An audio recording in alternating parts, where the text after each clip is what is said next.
Zawadi ya mahusiano sahihi.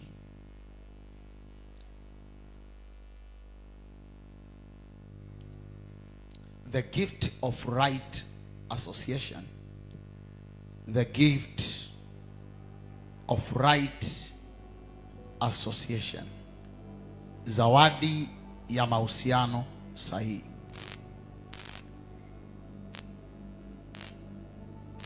Kitabu cha Isaya sura ya 3 mstari wa 4.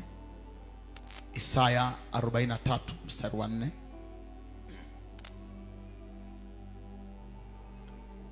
Nitaanzia hapo alafu tutaendelea.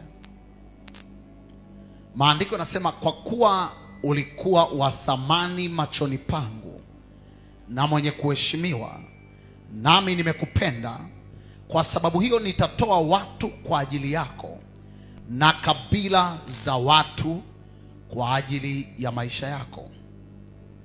Kwa kuwa ulikuwa wa thamani machoni pangu na mwenye kuheshimiwa, nami nimekupenda, kwa sababu hiyo nitatoa watu kwa ajili yako na kabila za watu kwa ajili ya maisha yako. Amen. Moja ya kitu ambacho Mungu anakifanya pale ambapo anakuhesabu kuwa ni mtu wa thamani ni kukupa aina fulani ya watu kwenye maisha. Amen. Mungu akikupenda anatafuta watu wazuri anakupatia. Mtu yoyote ambaye Mungu amempenda ya alama ya kwamba Mungu ananipenda ni watu waliokuzunguka kwenye maisha yako. Tarudia tena. Ukitaka kujua kwamba Mungu anakupenda kuanzia leo, anza kuangalia aina ya watu wanaokuzunguka. Aina ya watu wanaokuzunguka, they are signs, ni alama ya upendo wa Mungu kwenye maisha yako. Narudia tena. Aina ya watu wanaokuzunguka ni alama ya upendo wa Mungu kwenye maisha yako. Ukisoma hapa kwenye kitabu cha Isaya 43, anasema, kwa kuwa ulikuwa wa thamani machoni pangu na mwenye kuheshimiwa, nami nimekupenda. Hayo mambo matatu. Cha kwanza, ukiwa ni wa thamani machoni pa Mungu. Cha pili, ikiwa Mungu amekuheshimu. Cha tatu, ikiwa Mungu amekupenda. Anasema ukiwa na haya mambo matatu kutoka kwa Mungu, anasema nami nitatoa watu kwa ajili yako. Kwa kama Mungu amekupenda ukiwa kijana, moja ya alama, moja ya kitu ambacho Mungu atakifanya, atakupa watu. Na kama Mungu amekuchukia, atakuletea watu. Ila kila mtu anayekuja kwako anakuja akiwa na jina. Ikiwa Mungu amekuchukia, atakuletea maadui. Atakuzalishia watu ambao watakupiga vita mpaka uanguke chini. Ikiwa Mungu amekupenda, atakuandalia watu ambao watakupambania mpaka uinuke. Wanaelewa nachongea? So Mungu akiwa amekupenda, akiwa ana mapenzi na wewe, moja ya alama ni aina ya watu wanaokuzunguka. Check your association to know if God loves you. Angalia associations ulizonazo. Bwana Yesu asifiwe. Bwana Yesu asifiwe. So Mungu akikupenda na toa watu kwa ajili yako. Nitatoa watu kwa ajili yako. Namba 2, nitakuwa tayari kutoa kabila za watu kwa ajili ya maisha yako. Nalotokea. Kwa inawezekana wewe ukawa ni Mchaga, inawezekana ukawa ni Mkinga. Mungu anaweza kukuletea Wachaga, wewe ni Mkinga. Wow. Now, inawezekana ukawa umetoka kwenye kishe, maisha yako yanakaa salama. Wangapi wamenielewa ninachoongea? So, anasema hapa nitakuletea mpaka kabila za watu. Kabila za watu. Maana yake Mungu anaweza akatoka hapa akaenda Marekani akakuletea mtu. Kwa nini anakuletea? Anakuletea mtu kwa sababu amekupenda. Ni upendo wa Mungu. Rudia haya maneno nyuma yangu. Sema, ni upendo wa Mungu unaowavuta watu kwa ajili ya maisha yako. Na tukawa tumeangalia mambo mbalimbali kwenye hili somo. Mungu anapokuletea watu, atakuletea watu wa aina mbalimbali. Amen. Kwa sababu yako atakuletea watu wa aina mbalimbali. Unisikilize kitu kimoja cha msingi sana. Watu wanaokuja kwenye maisha yako ni daraja la hatima yako. Watu wanaokuja kwenye maisha yako ni daraja la maisha yako. They are bridge to your destiny. Watu ambao Mungu anawaleta kwenye maisha yako, they are bridge destiny. So kila mtu amleta kwenye maisha yako anakuja kama kiunganishi cha kuelekea hatima yako. Taka akuzuie kuendelea mbele, atawaondoa aina fulani ya watu. Maana yake anavunja daraja la wewe kuelekea sehemu fulani. Mungu akitaka akupeleke juu, Yusufu, Mungu anakupeleka juu to the top. Ila kwa Yusufu anaona kama amepelekwa utumwani, ila kwa Mungu. Lakini Mungu akiwa anaangalia anasema, nimekuletea Potifa. Huyu Potifa anaenda kugeuza maisha yako. Yusufu anapata kesi, anasingiziwa kesi ya kubaka. Wakati kesi ya kubaka imekuja, kwa Yusufu ilikuwa ni habari mbaya. Kwa Mungu ilikuwa ni wakati mimi Mungu na kutengenezea watu watakao kwenda kukutaja ikulu. Wangapi wamenielewa ninachoongea? So people are bridge to your destiny. Watu ni daraja la kuelekea hatima yako. Kuna watu utawaona kwenye maisha yako, utasema mbona kama hafanani. Sometimes Mungu atakuletea watu, ukiwaangalia kwa uso unasema mbona kama hawafanani. Lakini ndo hao ambao Mungu anakuletea wakupeleke kwenye daraja jipya la maisha yako. Ukiangalia vile walivyo, maumbile yao, shepu zao, ukiangalia vipato vyao, unaweza kusema huyu ni mtu wa kawaida. But Mungu anakuletea daraja. Kwa kuwa ulikuwa mtu wa thamani na mwenye kuheshimiwa, nami nimekupenda, kwa sababu hiyo nitatoa watu kwa ajili yako. I'll bring people for you. Sometimes utamwona mtu mbaya, lakini Mungu amemleta kwa ajili yako. Utamwona mtu kama adui yako, lakini Mungu amemleta kwa ajili yako. Ukiangalia unasema mbona ananichukia, mbona kama hafai, lakini Mungu amemleta kwa ajili yako. Sema, Bwana asante kwa ajili ya zawadi ya watu uliowaleta kwenye maisha yangu.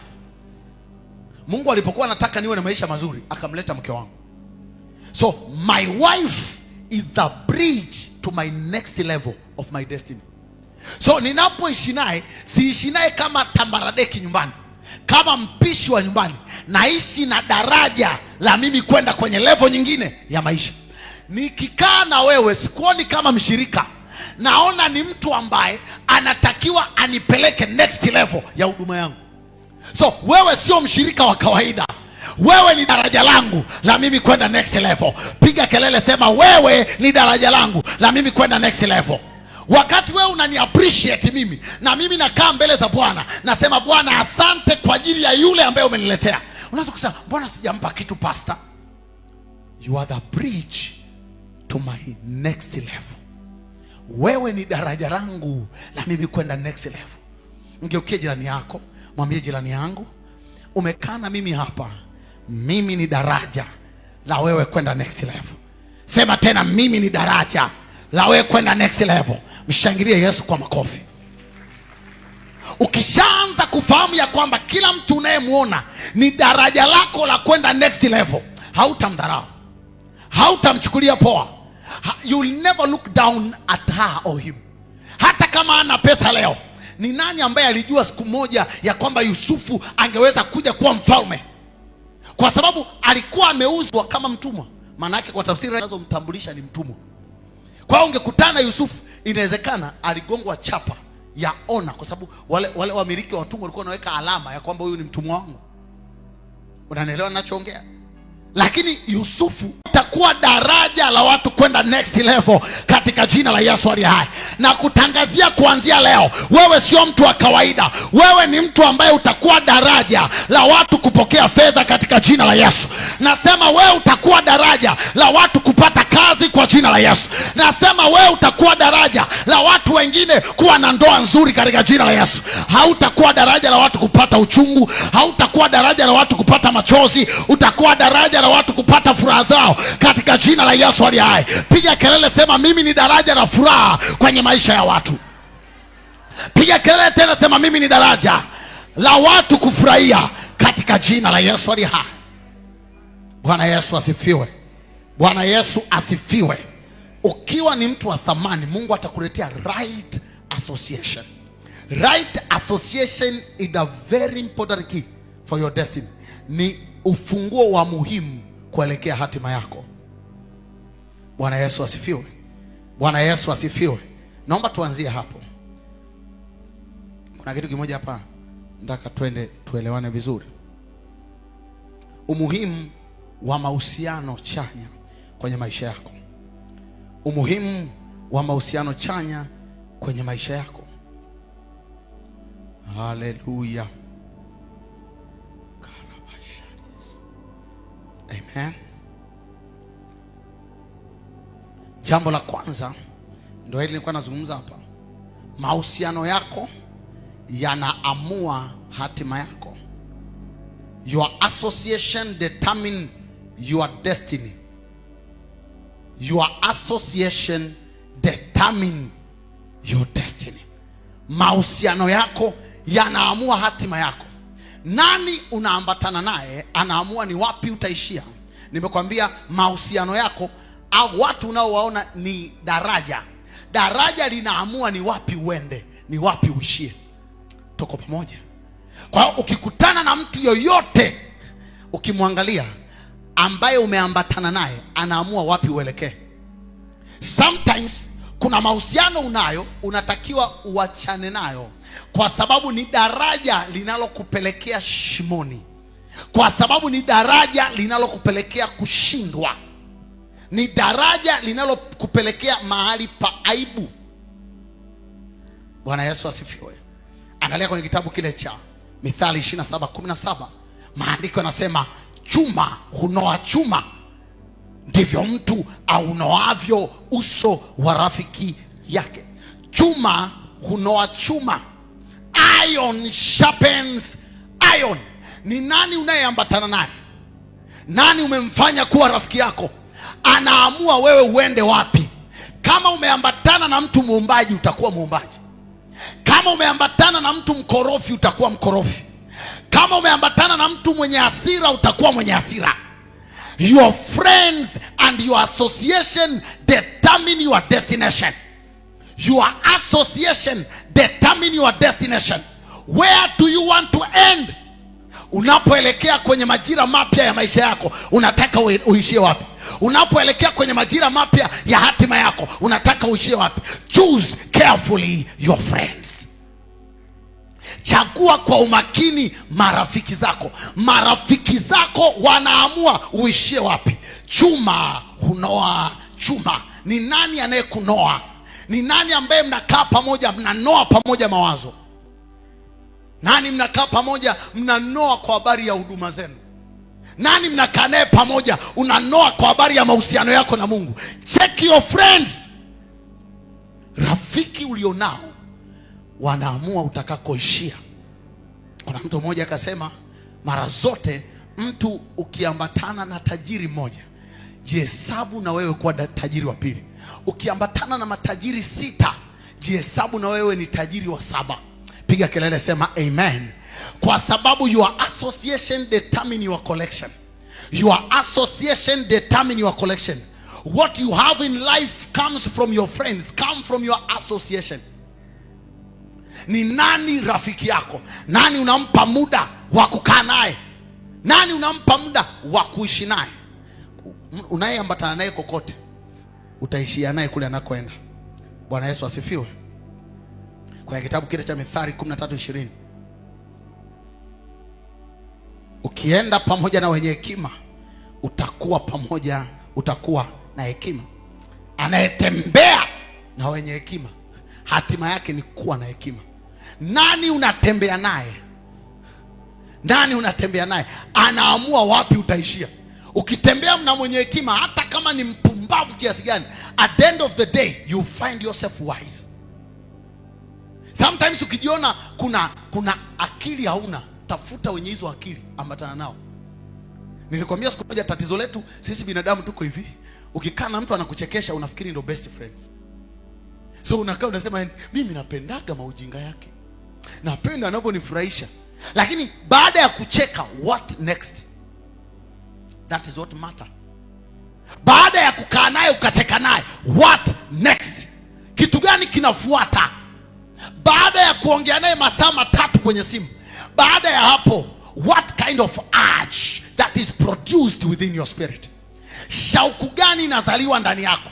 Unajua kuna mtu ukikaa naye automatically unakuta shauku ya kufanya kazi kwa bidii inazaliwa. Kuna mtu ukikaa naye automatically unakuta shauku ya kuhudhuria ibadani inazaliwa. Kuna mtu ukikaa naye unajikuta automatically shauku ya kupenda watu inazaliwa. Ila kuna mtu ukikaa naye automatically unajikuta umeshakuwa mbea. Habari za wote kanisani, hata kama hujakaa nao, tayari ushazijua, kwa sababu yeye ni newspaper. Anazo habari za kila mtu and he is ready to provide those news. Na nisikilize, niliongea wakati nafundisha, nikawaambia kitu kimoja, nikawaambia ukiona mtu yuko tayari kuwasema wengine, ujue tayari yuko tayari pia kukusema wewe. Ukikaa naye, yeye anakwambia unaona bro so and so the way he is, yani nakwambia, yani usimuone vile, usimwamini, anachomekeaga bure tu, ni malaya.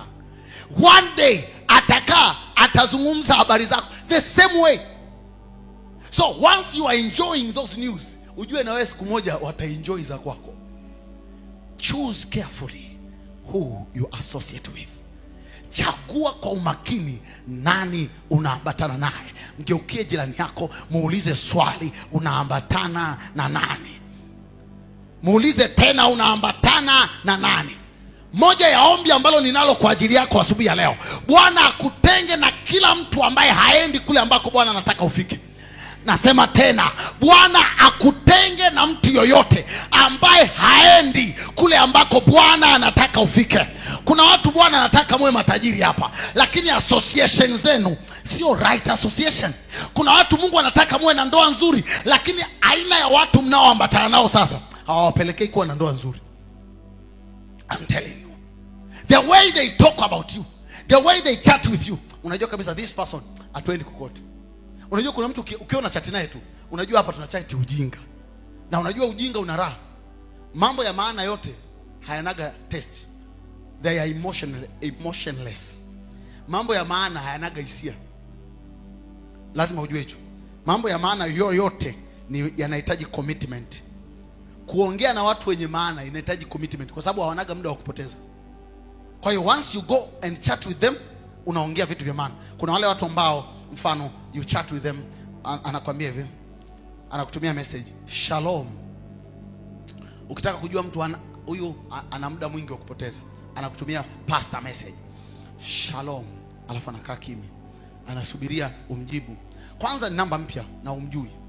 Shalom, shalom, wewe ni nani? Mimi ni David. Anasubiria umuulize unakaa wapi. Do you understand me? Wewe hujai kukaa na watu wa maana. Ukishakaa na watu wa maana, hawanaga chatting ndefu. Kwanza unajitambulisha, mimi ni David Mbembela, ninatokea Chang'ombe, ni mchungaji. Nimekutumia message hii kwa ajili ya jambo 1, 2, 3. Naomba ukiwa na muda kindly answer me. Basi unatuma. Mtu akija amepata full package, hamna muda wa kupoteza. Unaanza umekaeje? Unashindaje? Wewe una muda wa kupoteza. Na hapo ndo pale unapata mtu akuchat naye masaa 3. Unaangalia movie gani? Hii movie kali. Hii movie nakwambia, na wewe iangalie kidogo. Unajua kabisa huyo ana muda wa kufanya nini? Your association determine your collection. Nikikutana na message za namna hiyo mara nyingi huaga sizijibu. Kwa hiyo kama uko hapa umekunitumia message ukaniambia tu shalom, Bwana Yesu asifiwe pastor, alafu nategemea tu chat, I don't have such kind of time. Kwa hiyo ukiona tuma message yako, jitambulishe jina lako, jiambie wewe ni nani, unafanya nini na unataka nini. Sema amen. You must have sense of emergency kwenye maisha. Most of people they don't get successful kwa sababu hawana sense of emergency. Yaani wana assume kila mtu ana muda tele wa kuchati. Unachati na boss, unamtumia boss message, unamwambia boss, habari yako boss. Unasubiria kujibu. Mpaka sasa hivi hajanijibu, hajali watu. Akujali kwa jinsi gani sasa? Habari yako unafikiri ziko message ngapi kwenye inbox ambazo zinasema habari yako? Tafsiri kwa nini nimeongea haya? Your association determine your collection. Ukiambatana na wajinga, automatically utakuwa mjinga. Every wise person choose carefully his or her friends. Kila mtu mwenye hekima yuko makini na aina ya watu anaowachagua. Nikupe story hii uifahamu. Yusufu alipoenda gerezani, kule gerezani kulikuwa na watu na kulikuwa na wafungwa. Lakini Yusufu unajua alichagua wakina nani? Alichagua wafungwa wawili ambao walikuwa wanakaa ikulu, waliokuwa wafungwa, walikuwa wanamtumikia nani? Mfalme. Ingawa alikuwa ni mtumwa, lakini alikuwa makini kwenye aina ya marafiki aliyowachagua. Hata kama leo huna hela, sio sema yani sisi hatuna hela ndio maana tunadharaulika. Tumeona mtaji wa maskini ni nguvu zao wenyewe. Kwa hiyo tumeona tuchaguane. Acha ujinga wewe. Hivi nikufundishe kitu. Ni bora kumtumikia tajiri miaka 3 kuliko kukaa na maskini mwenzio miaka 3. Kwa sababu ukikaa na tajiri hautatoka maskini. Hata kama uliingia maskini, utatoka na akili zake, utatoka na namna gani anaongea na wakubwa, utatoka na hicho ndo utajiri wake. Utajiri sio fedha, utajiri ni mindset. What do you get when you associate with me matters a lot. Kinini unakipata wakati unakaa pamoja na mimi matters a lot more than money. Kwa hiyo naweza nikakupa pesa lakini nisikupe moyo wangu, nisikupe akili zangu, kesho utarudi kuomba. What matters ni namna ambavyo ninakaa na wewe, ninaongea nini, ninajadiliana na wewe na nini, na kufundisha nini. Unajua sio raha ukaenda kanisani ukasema, yani yule pastor anachekesha. Yani ukienda alikufundisha ni alikuwa anachekesha. So raha ya kanisa lile ambalo unalipenda ni kwamba pastor anajua comedy. So the best thing that you are getting once you are going to church is just comedy. You cannot grow with comedy. Siku moja nikakaa hapa nikaomba, niliomba maombi magumu sana. Ilikuwa kwenye miezi ambayo tulikuwa tunafunga siku 100. Kwenye zile maombi ya siku 100 kuna one prayer niliomba. Nikaomba Mungu, nikamwambia Mungu, nakuomba roho za watu wa Tanzania wanaopenda kufuatilia mpira tunazikataa. Tunazifuta kwenye nchi. Watu hawataki tena kufuatilia mambo ya maana ya kitaifa. Mungu tunaomba tengeneza atmosphere ambayo itafanya Watanzania waache kufuatilia mpira, waache kufuatilia muziki, waache kufuatilia bongo flavor, waache kufuatilia wasanii, waanze kufuatilia mambo ya maana. Kwani haijatokea? Nauliza tena, kwani haijatokea? Automatically Bwana akageuza sterling. Watu kajikuta tu tayari sasa hivi mambo haya ngoja kwanza tushughulikie mambo ya kitaifa. So utakutana na watu ambao ni vijana, the best thing that they love is football. Sijasema football ni mbaya, lakini kama football haikuingizii hela, achana nayo. Kama football haikufanyi uwe na ndoa nzuri, achana nayo. So utakutana na hata wanaume, angalia ndoa nyingi zinavunjika kwa sababu ya football. Saa 9 usiku mwanaume anasimama anaenda kuangalia mpira kama analoga. Yuko busy. Hautakuta ameamka kusema leo ngoja niombe, nisome kitabu fulani cha finance ambacho kitanisaidia kwenye mambo ya kiuchumi, nisome usiku wa saa 8. Hajawahi. Ila umkute sasa kwenye mpira.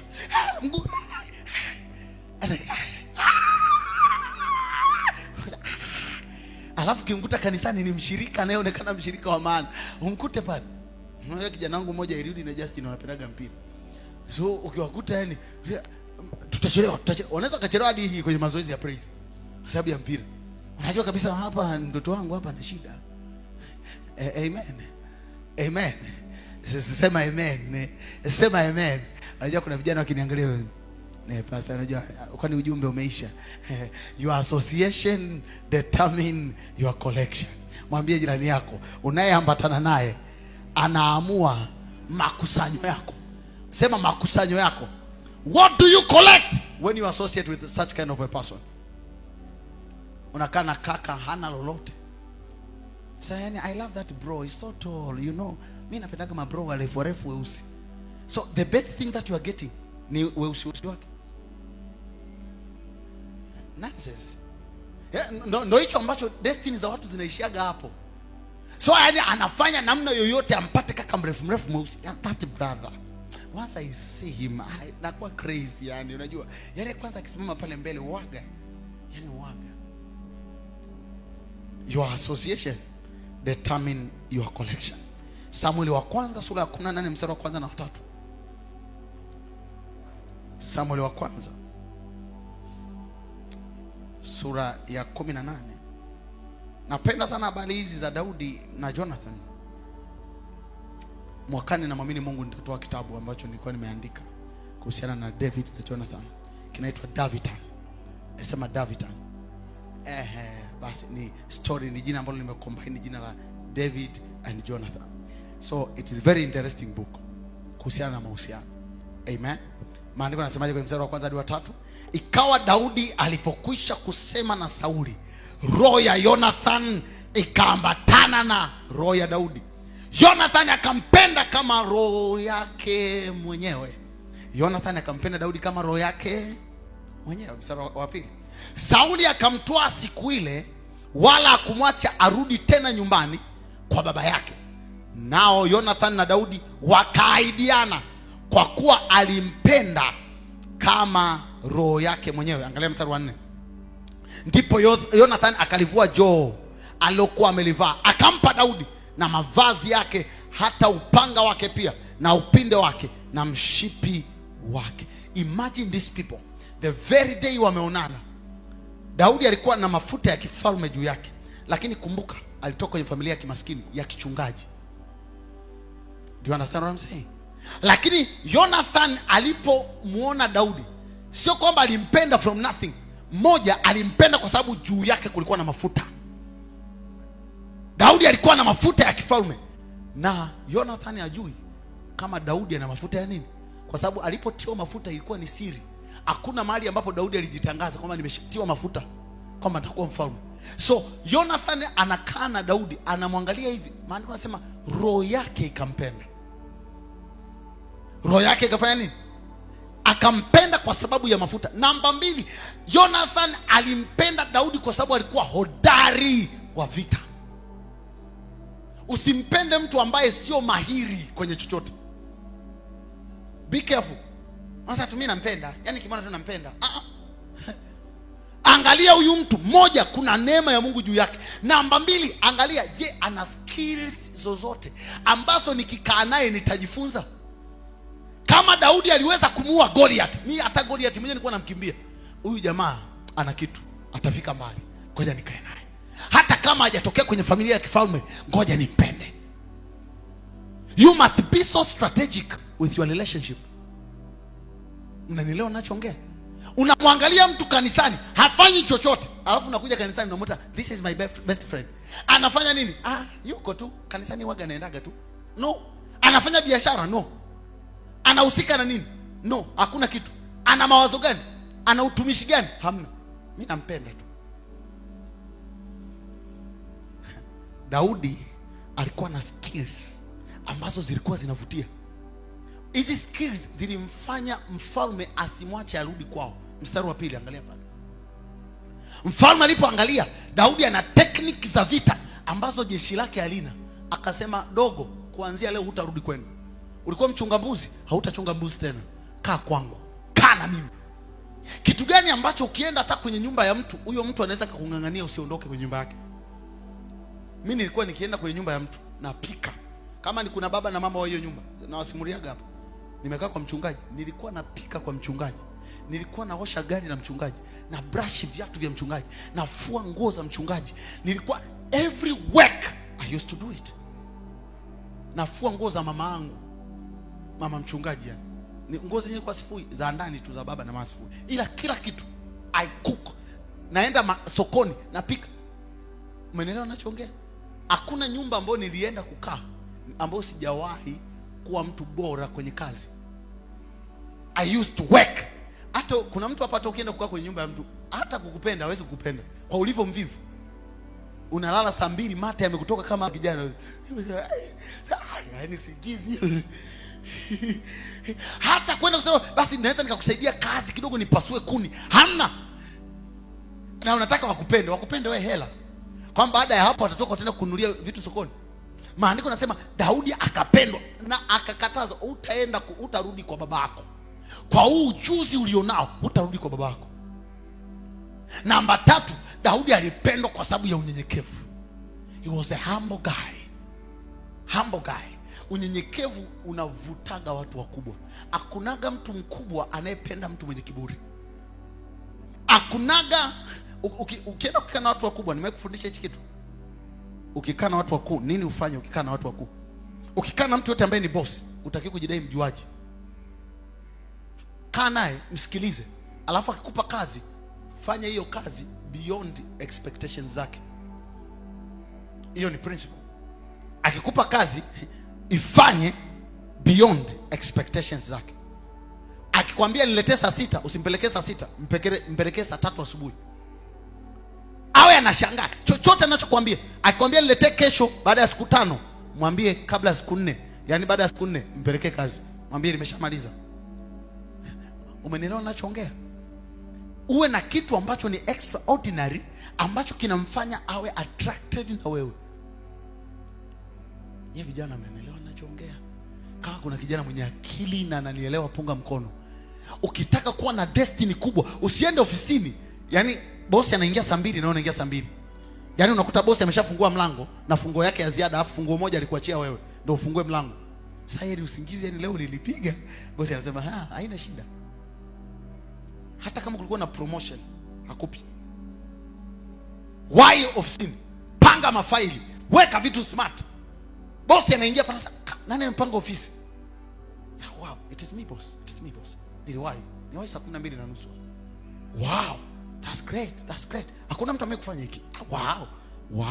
Angalia kila kitu nimekuwekea na tissue hapo boss. Niona hamna tissue nimekuweka. Wow. Tissue tu inamfanya akili yake iseme this guy is smart. Daudi alikuwa very humble. Akawa ni mtu anayemtumikia mfalme. Popote mfalme alipo, yeye yupo. Mfalme akitaka kwenda kupigana vita, haendi yeye, anamtuma Daudi. At the end of the day, David ended to be a king. Daudi akaishia kuwa mfalme.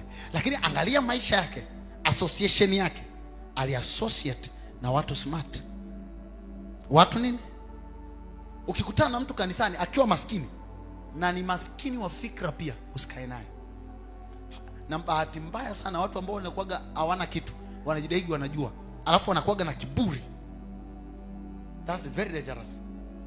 Mimi yani wananiona, wananichukulia kama mimi maskini, kwa hiyo sina kitu. Kwa hiyo sometimes ukiwa maskini humble.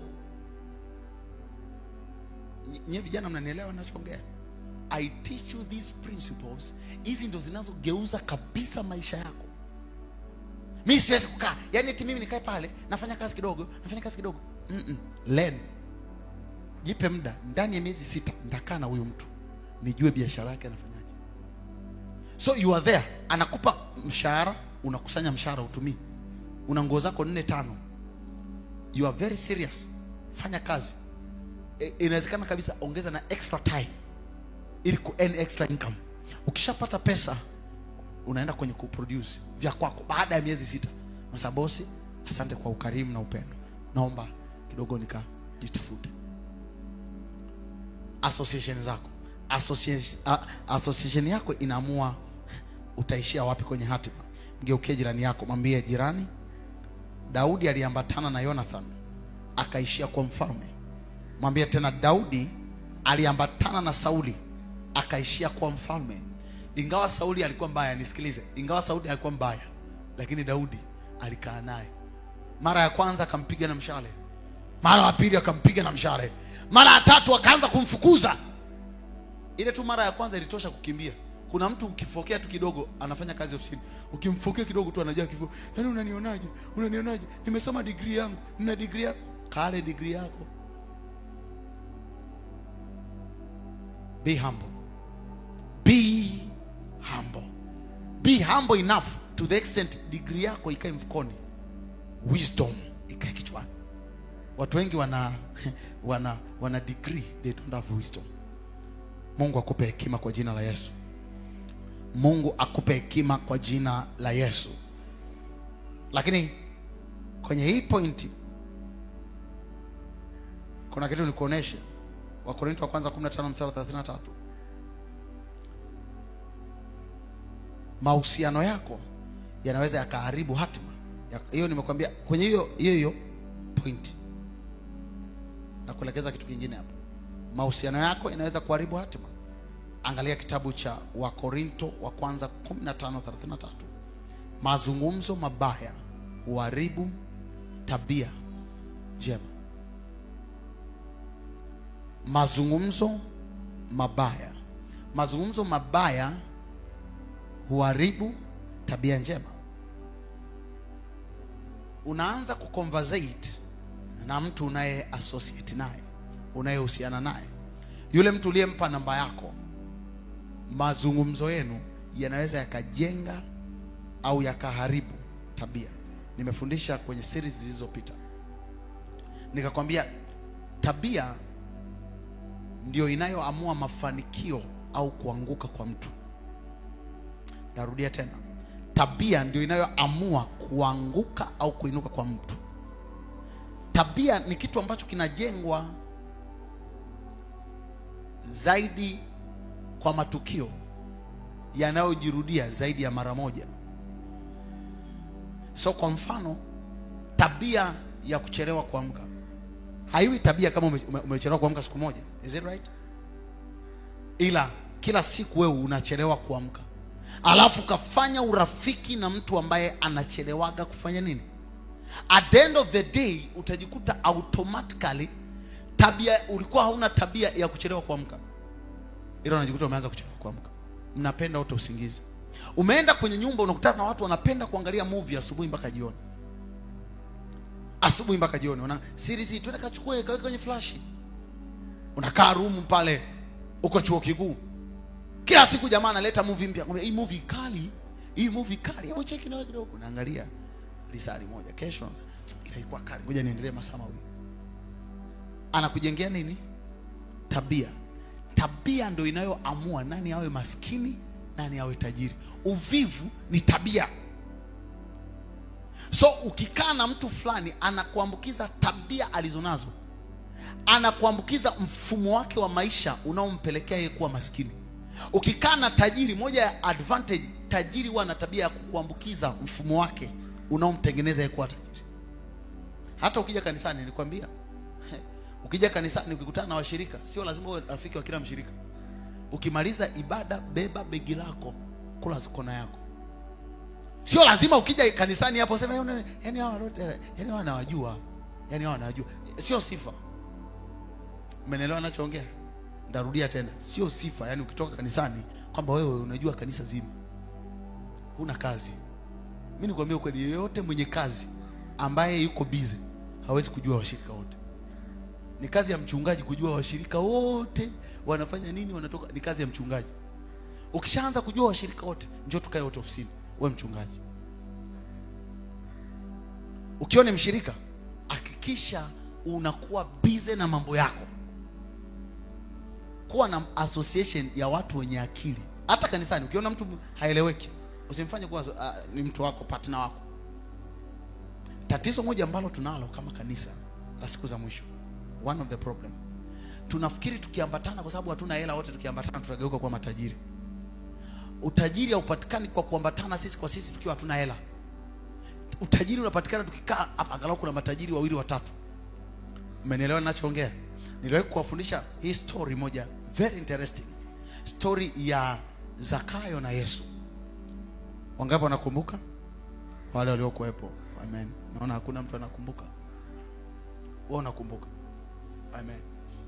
Nikawaelekeza siku hiyo, nikawaambia hivi, hauwezi kukumbuka kama usikilize mafundisho mara ya pili. Utakuja niwafundishe. Niwakumbushe hawa watumishi wapya. Bwana Yesu asifiwe. Huyu Zakayo alikuwa mwizi, si ndio? Ila alikuwa mwizi tajiri. Unajua? Alipokuwa amemkaribisha Yesu nyumbani kwake. Yesu alienda na washirika wake. Washirika wake walikuwa ni maskini wengi. Tunaelewana ninachoongea? Yesu alikuwa na washirika, ila washirika walikuwa nini? Alipofika pale wakaanza kulalamika, kwa nini umeingia kwenye nyumba ya huyu jambazi, mwizi kabisa, anatuibia, fisadi mkubwa? Wakati wanalalamika, Zakayo akawasikia, akajua tu hawa jamaa hawana hela. Akasimama akamwambia Yesu, nusu ya mali yangu na wagawia maskini. Wote wakakaa kimya. Uliona kuna mtu amelalamika pale? Wangapi wamewahi kuona wakaanza kulalamika? Maandiko yanasema aliposema nusu ya mali yangu na wagawia maskini. Alafu ikiwa kuna mtu ambaye nilimpokonya mali yake kwa hila, nitamrudishia mara ngapi? Mara 4. Alipoongea hivyo, maana yake kila mtu anasema kwa hiyo kile kibunda alichonipokonya ataniwekea mara 4. Hakuna mtu aliyeongea pale. Kwa hiyo kama kulikuwa na wanafunzi wake walikuwa maskini pale, walipokea maokoto kutoka kwa nani? Tatizo lilikuwa ni umaskini. Ila ili lifisadi limoja lilipookoka, lilipoambatana na wale watu, linajua fikra za maskini. Maskini wote wana malalamiko. Nikwambie ukweli, maskini wote wana malalamiko. Katika jina la Yesu, wewe hutakuwa maskini. Ndarudia tena, wewe hutakuwa maskini. Maskini yoyote akija kanisani ana malalamiko, michango mingi. Hautakuja kuna Lizakayo limoja lipo kanisani linalalamika, tutoe nani? Tutoe simenti. Anasema hiyo simenti niachie. Maskini sasa, michango wiki iliyopita tulitoa, wiki ile tulitoa, wiki tunatoa tena. You don't have to be like that. Ukikaa na tajiri, moja ya kitu ambacho anakufundisha ni namna ya kufikiria. Namna ya kufanya nini? Ya kufikiri. Kwenye association zako usikae na mtu mlalamishi ambaye analalamika tu kila saa, hiki maisha magumu, mambo hayaendi, kila siku anaomba hela, haombi kazi. Tatizo lingine la maskini wote huaga hawaombi kazi, wanaombaga hela. Ukiona mtu kila siku anakuambia nitumie 20,000, nitumie 10,000, ni ana akili ya kimaskini. Mtu yoyote mwenye akili ya kitajiri, nifundishe kazi au nipe kazi. Vijana, mnanielewa ninachoongea? Ukimwona mtu yoyote kanisani ana hela na unataka awe rafiki yako, marufuku kumwomba hela.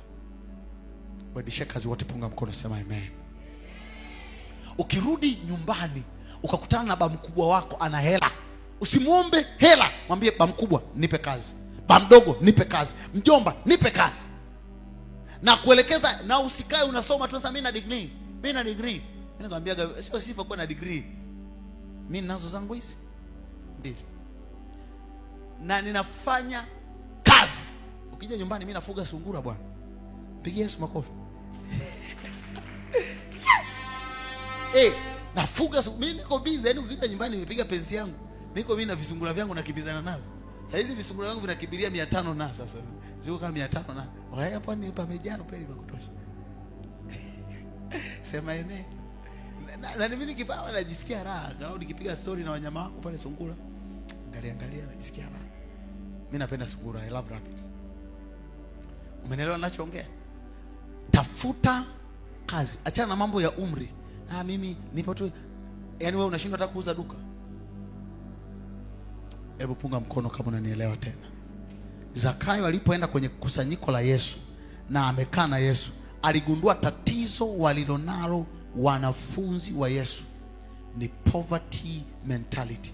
Na ili awa silence, aliwapa pesa.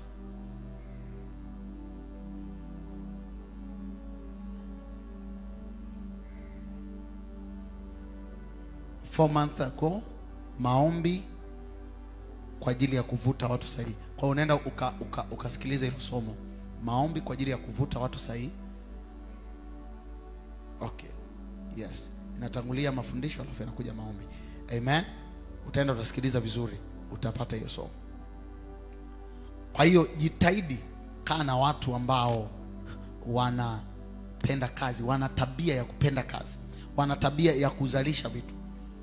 Mithali 1:10, mwanangu, wenye dhambi wakikushawishi wewe usikubali. Nitakufundisha hapa wenye dhambi ni wakina nani. Wenye dhambi ni wakina nani?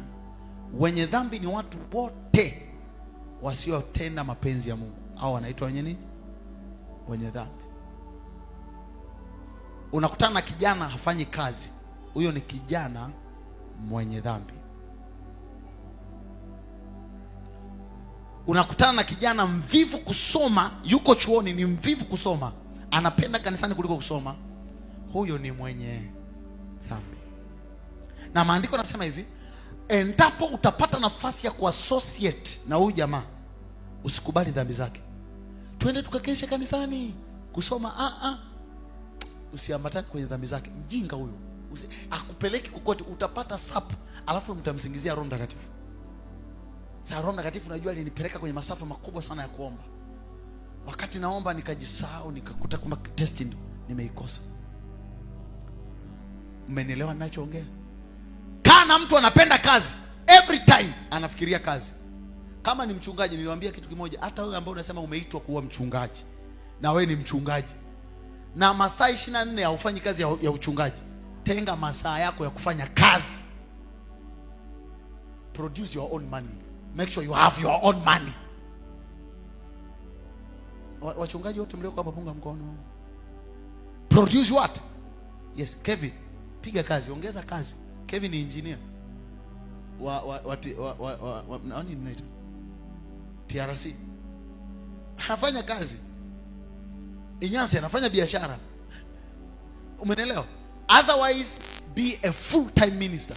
Yaani wewe unatoka hapa unasema baba nina injili sehemu fulani, natoka naenda una injili sehemu, wewe ni full time minister. Ila unakuja ibadani masaa mawili, alafu masaa 10 uko nyumbani unanyosha miguu na kupiga umbea. Hapana, tafuta kazi. Mmenielewa ninachoongea? Usikae kanisani na mtu mvivu anasema mimi naimba praise, au imbi praise toka asubuhi mpaka jioni, alafu afanyi kazi. Yaani kila saa mimi niko na kinanda changu, tembea na kinanda. Basi make sure hicho kinanda kila mahali unapopiga wanakupa hela, ili kiwe biashara. Make every time ukienda kupiga kinanda wakupe hela, na hakikisha toka asubuhi mpaka jioni unapiga kinanda. Mwanangu, wenye dhambi wakikushawishi wewe usifanye nini? Usikubali. Kwenye kitabu kile cha Zaburi sura ya 1, maandiko yanazungumza, ni heri mtu yule asiyekwenda katika shauri la wasio haki, wala hakuketi barazani pa watu wenye mizaa. Kuna watu wana mizaa ya maisha. Yaani ukimwona kama amezaliwa ili kufa. Ndarudia tena. Kuna watu wanakuja duniani ni kama wamezaliwa ili kufanya nini? Kwa hiyo anazugazuga, anaenda kwa jirani pale anakula msosi, anasubiria kufanya nini? Don't live to die. Live to fulfill your purpose. Kuna watu wana mizaa na maisha. Hata ukitaka kujua mtu ana mizaa na maisha, mpe kazi, utajua na mizaa na maisha. Yaani yuko juu tu ana mizaa na maisha. Heri mtu yule asiyekwenda katika shauri la wasio haki, wala kuketi barazani pa watu wenye mizaa. Usikubali kuketi pamoja na watu wenye mizaa ya maisha, watu wenye mizaa ya ndoa. Unaenda unafanya urafiki na mtu ambaye kwanza alimwacha mume wake kwa kukusudia. Yeye alimwacha mume wake. That is my best friend. Unajua yeye ni role model wangu, ananifundisha mambo ya ndoa. Na ndio maana hapa ndani ni marufuku kuwa mentored na makungwi walioachika. Hana ndoa stable yenye maana iliyojaa Mungu, hakuna kuwa mentored naye. Hakuna. Narudia tena, naongea kwa herufi kubwa, hakuna. Anakufundisha nini? Kuna watu unakaa anafundisha mambo ya ajabu kabisa, mambo ya ajabu. Wanaenda kule wanajifunza. Kwa watu ambao hawajaokoka kabisa wanajifunza huko. Ukienda kule fanya haya, fanya haya. Ndio haya mnajifunza. Hakikisha kule ukienda umevaa sijui nini na nini, umejaza shanga kiunoni. Mwanaume akiona kiuno chako, kama ndo hapa jaro wewe. Mnasikia nyema binti? Geukie jirani yako mwambie jaro wewe. Ndoa za siku hizi yani zina viungo vingi mpaka vingine unakushtukia hichi kiungo gani hiki? kabisa. Unagundua hichi kiungo cha kuzimu hiki, hata ukitia kwenye mboga hapana. Mwanaume lazima awe na mizimu humu ndani, achanganyikiwe. Yes, that's why lazima uwe makini na association zako. Mimi nimeokoka, nimejaa Roho Mtakatifu. Mafundisho ya ndoa utapewa na watumishi maalum. Yes, hapa tuna ndoa kama 5 6 zinakuja, yaani kuanzia Disemba hii, baada ya wiki hii inayoanza ile inayofuata tuna ndoa, tukija zile zingine tuna ndoa, tukija ile nyingine tuna ndoa, tukija ni wewe tu. Amen. Na lazima uwe mentored mafundisho yatakayofanya ndoa yako ikae. Si mmeona ndoa za siku hizi miezi 3 zimevunjika, wiki 2 zimevunjika. Humu ndani hatuvunji ndoa. Yaani humu tumeolewa, tunaoa kukaa. Yaani mtu akikuwa unamwambia, yaani ukiolewa humu ndani umeolewa maisha. Ukioa umeoa maisha. Na ni marufuku kupiga karate. You go there to laugh. You go there to answer the question of your husbands. Akiwa analalamika sina pesa, unasema mama niko hapa, nataka 5,000 au 2,000. Mke wako akisema sina pesa, unasema nataka 200,000 au 300,000. Unaingia kujibu maswali. Si ndo maana ya msaidizi? Msaidizi maana yake nini? Anabeba mikoba ya ziada. Nikisema huko haijatosha, yeye anakupa inayotoshea. Si ndo ukweli? Acheni kupiga kelele, mimi ni msaidizi tu. Msaidizi ni mtu mwenye nguvu kuliko anayesaidiwa. So make sure you are powerful enough. Make sure you have money. Hauendi kule kupata hela. Kuna mtu anasema mwanaume anaponioa, ananioa ili kunitunza, anaoa ili kunifanya niwe nini? Tafuta vyako kwanza. Wewe unaitwa nani? Msaidizi. Kama unaweza kujenga nyumba ya kwako, jenga. Olewa sio kwa sababu yani una shida, no. Olewa kwa sababu ni mpango wa Mungu. Naenda kuolewa, naenda kutengeneza ndoa ya mcha Mungu. Uende kutengeneza ndoa ya omba. Kuna mtu kishaingia tu kwa mahusiano, siku moja anaanza kupiga simu. Yaani mamangu anaumwa. Ili jambo nikasema nijizuie, lakini kwa sababu umesema tuko kwenye mahusiano, nikasema sio vibaya kukuambia wewe mchuna ngozi wewe. Tulia. Mahusiano siku 3 wiki tu, haya tayari umeshamwambia matatizo yote ya nyumbani kwenu. Namna nyumba yenu ilivyo mbaya, namna ambavyo wadogo zako wanasumbua shule na ada zinasumbua, namna ambavyo wewe mwenyewe nyumbani kodi inasumbua. Tayari ushasema. Mwanaume anasema nimepata kazi nyingine. Ndio maana kila siku unaachika. Nani akuoe mwanamke wa jinsi hiyo? Piga kelele, sema mimi nitaambatana na watu wasio na mizaa kwenye maisha. Association zako zinaamua utaishia wapi. Mimi nimeoa mke wangu, tutumike pamoja. Wangapi wamenelewa ninachoongea? So she is here to help me kuhakikisha huduma inaenda vizuri. Hayuko hapa kunifanya nipate tabu, niteseke, eti niwe nawaza nikirudi nyumbani. Niwaambie ukweli, the best thing ambacho mimi muda wote nafikiria, ameongea hapa mke wangu. Aliniuliza juzi, mume wangu nikupe nini kwenye zawadi, kwenye birthday yako? Unataka unipe zawadi? Kaambia okay, kanisani tunahitaji mifuko kama 100 hivi. Kanisani tunahitaji sasa sitaki mambo ya kanisani, sitaki mambo ya kanisani. Nikamwambia kichwani mwangu hakuna kitu ninachowaza kuhusu mimi. Sina, nisamee mke wangu. Kama unacho cha kufanya do it. But mimi sikumwambia huyu hapa. Bwana Yesu asifiwe. What I'm trying to say, I'm teaching you. Anajua kusudi lake, najua kusudi langu. Mmenelewa ninachoongea?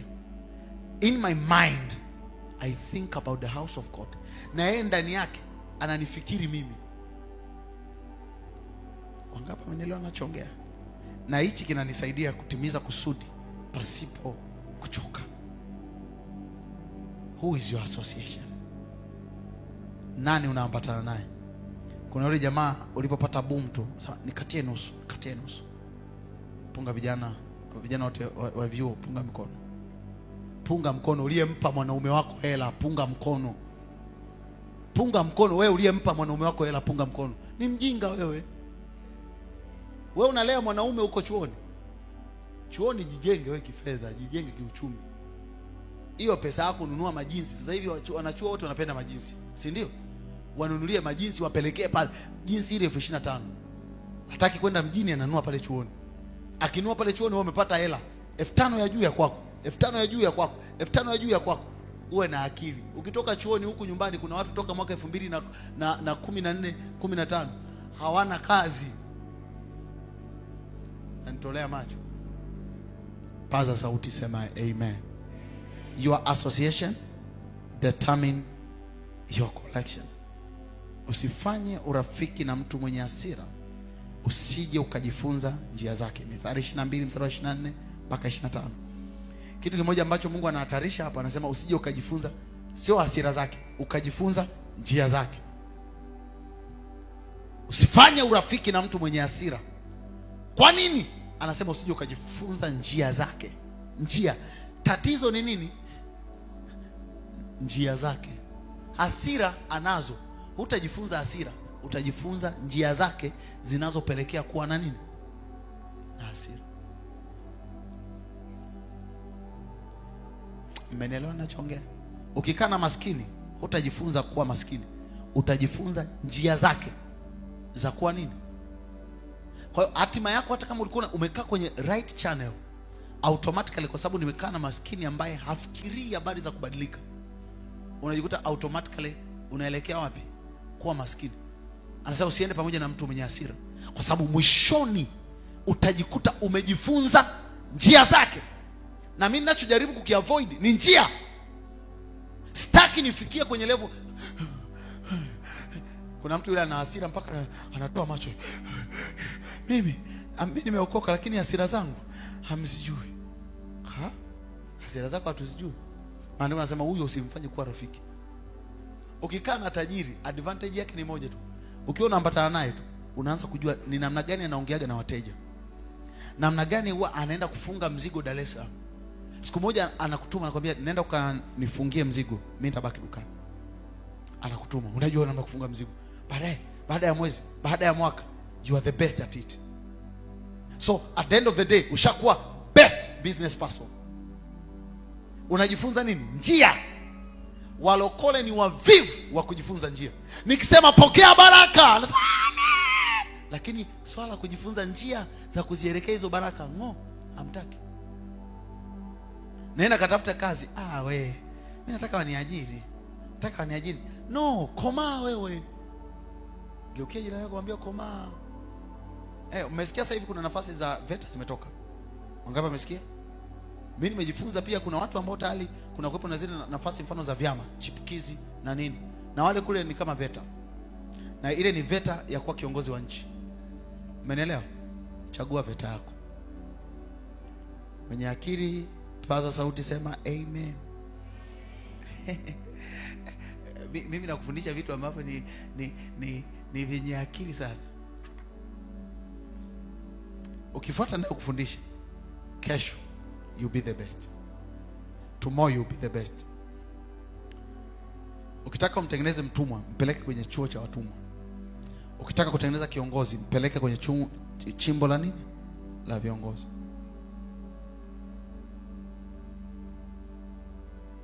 Ukitaka kutengeneza watu ambao wata lead the world, mpeleke mahali ambapo watu ambao wanafikiri kuhusu taifa wamekaa. Watu wanaofikiri kuhusu taifa wako VETA.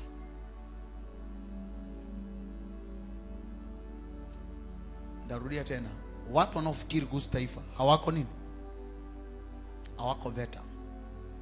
Your destiny, your association determine your destination. Ukienda kwenye VETA, umemaliza chuo kikuu na ukaenda kujiunga pia na VETA kupata nani ya ufundi, iwe ni destiny yako. Ila ukiwa na destiny ya uongozi kwenye nchi, bwana wewe chipukia huko. Wakati wanachipukizi huko, na wewe fanya nini? Chipukia. Kaimbe ngonjera za chama.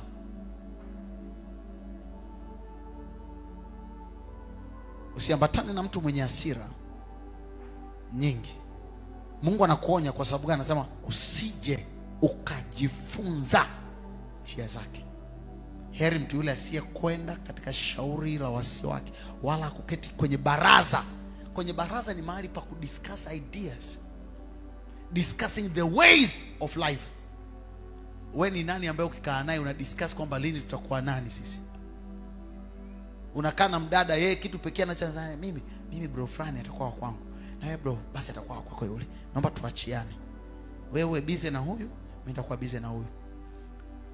So utakuta mabinti kanisani wako ili yule anayefanya amuone.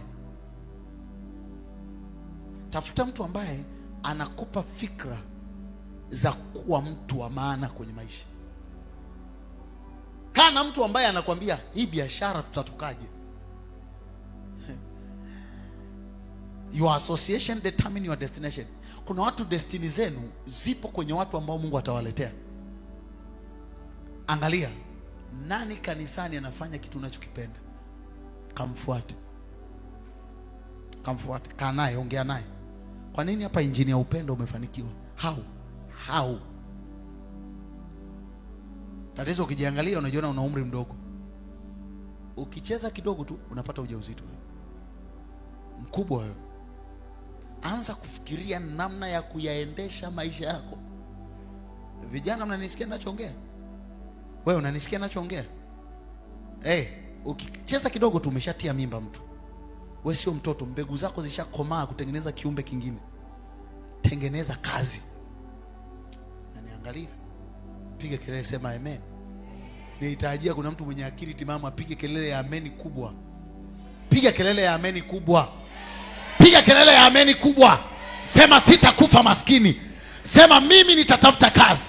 Sema mimi nitafanya kazi. Sema mimi nitazalisha mali. Sema ndugu zangu wataniangalia. Sema familia yangu itanisikiliza mimi, kwa sababu nitakuwa na fedha, kwa sababu nitakuwa na bidii ya kazi katika jina la Yesu aliye hai. Sema njia zangu zitakuwa njia za utajiri. Sema kitanda hakitakuwa njia yangu. Sema sitakuwa wa kupenda usingizi. Mimi nitafanya kazi. Nitafanya kazi kwa bidii. Watu watanifuata kwa sababu ya kazi. Watu watanifuata kwa sababu ya kazi. Tanzania itanijua kwa sababu ya kazi. Piga kelele, sema amen kwa jina la Yesu. Hakuna mtu anayemjua Fred Vunjabei leo kwa sababu anacheka cheka. Sasa nani anafanya wote wanajua Fred Vunjabei kwa sababu ana maduka karibu kila mahali. Sasa wewe unakaa, tutakujua kwa sababu unanena kwa lugha.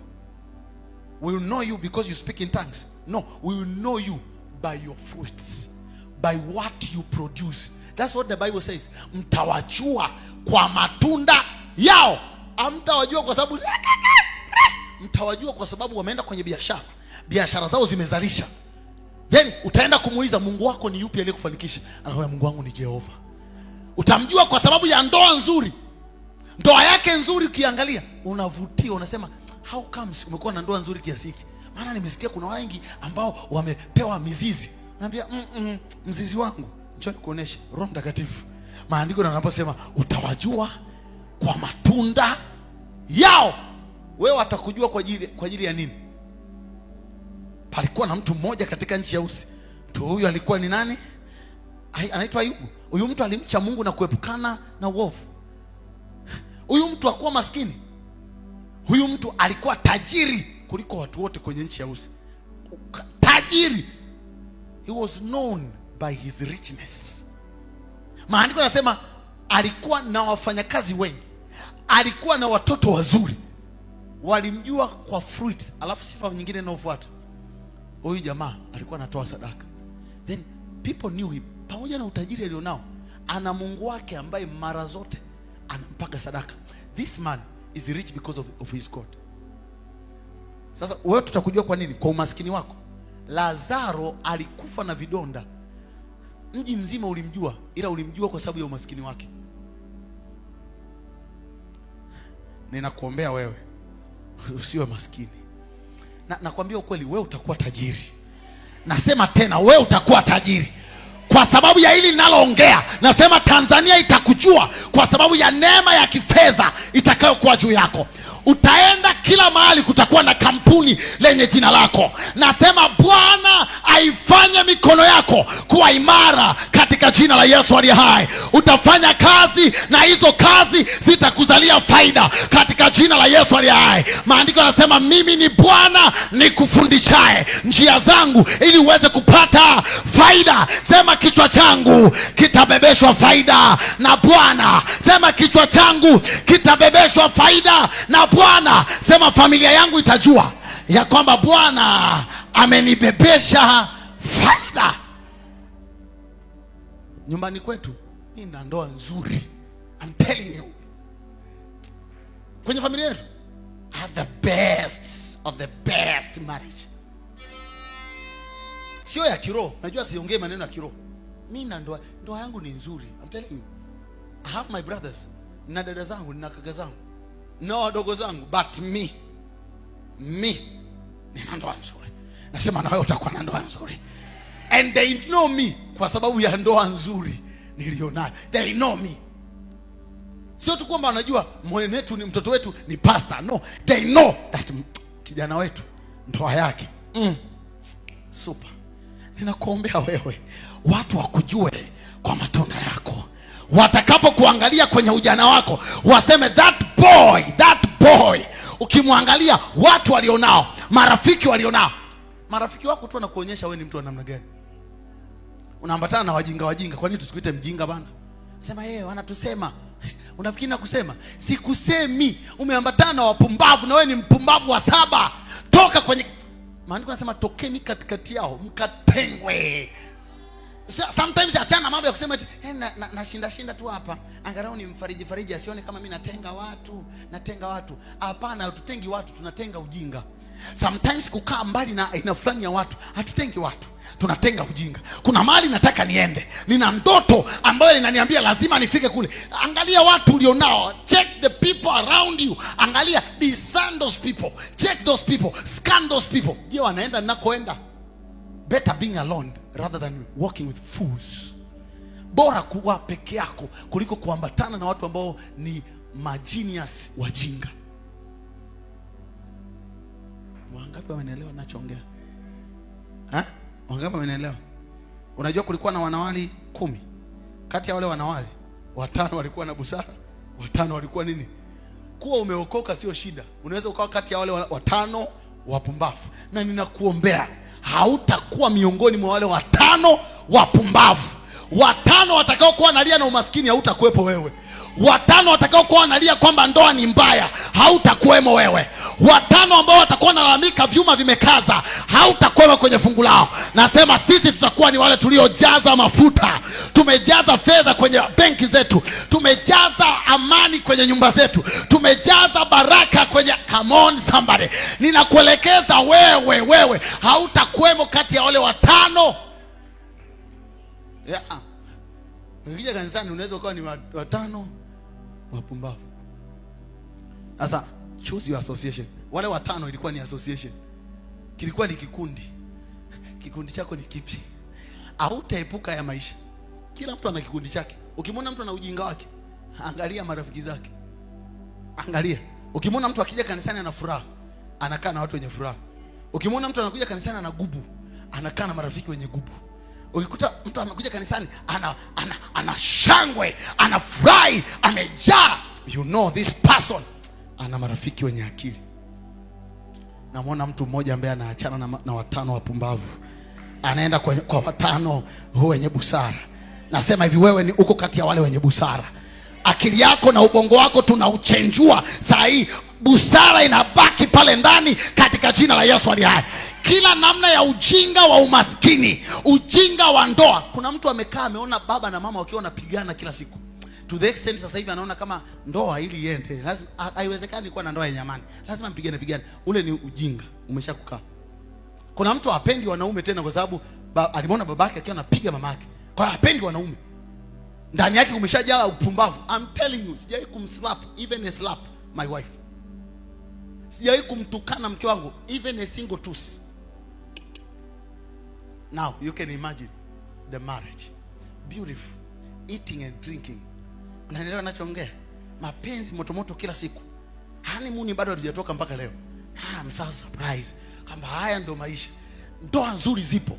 Kaa na wenye hekima, wakulishe hekima. Hakuna mahali ambapo Mungu anasema alimuumba Adam na Eva akamwambia kutakuwa na shida na raha. Hakuna. Hujaelewa bado, ndio maana anatolea macho, anasema no, this is what I'm telling you. Anasema aongea mambo ya uhalisia wa maisha. Sisi hatuongei uhalisia wa maisha, tunaongea uhalisia wa neno la Mungu.